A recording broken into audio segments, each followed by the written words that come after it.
Le califat et l'imama entre les sunnites et les chiites. Bismillahirrahmanirrahim. Parmi les croyances du mouvement des Ansar de l'imam al-Mahdi figure la distinction entre le califat et l'imama. Le califat est une autorité mondaine, tandis que l'imama est une fonction et une référence pour les gens dans leur religion et leur vie d'ici-bas.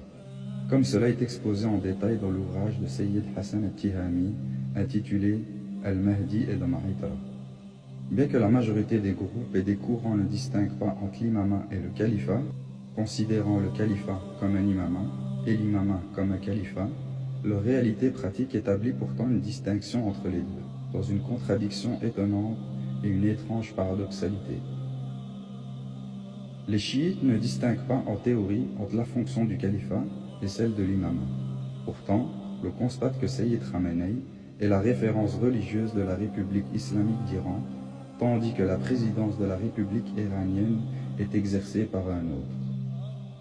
En Irak, l'on voit également Sayyid al-Sistani comme référence religieuse du pays, tandis que la présidence du gouvernement irakien appartient à un autre. Au Yémen, Sayyid Abd al-Malik al-Houthi est une référence pour l'État, tandis que la présidence de l'État est confiée à un autre. On peut dire quelque chose de similaire à propos de la position qu'occupait le Hezbollah au Liban. Ainsi, les chiites, de manière générale, distinguent pratiquement entre l'imama et le califat, tout en niant cette distinction sur le plan théorique. Il est de même du côté sunnite. Ils ne distinguent pas entre le califat et l'imama, considérant que le califat est un imama et que l'imama est un califat, alors que la réalité concrète opère une distinction entre les deux.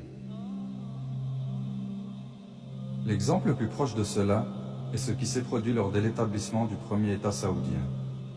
Le dirigeant de ce premier État était le prince Mohammed ibn Saoud, tandis que le fondateur de l'appel religieux najdite, le cheikh Mohammed ibn Abd al-Wahhab, constitue la référence religieuse du premier État saoudien. Il s'agit là d'un fait bien connu et largement mentionné dans les ouvrages consacrés à l'histoire de l'État saoudien. Ainsi, la réalité des sunnites distingue elle aussi, dans la pratique, entre l'imama et le califat, même s'ils le nient sur le plan théorique.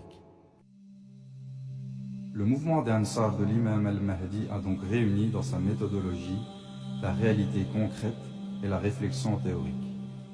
Chez eux, l'imam est une fonction et une référence pour les gens dans les affaires de leur religion et de leur vie d'ici-bas, tandis que le califat est une fonction mondaine équivalente à la royauté. Le califat, bien guidé, était organisé selon cet ordre.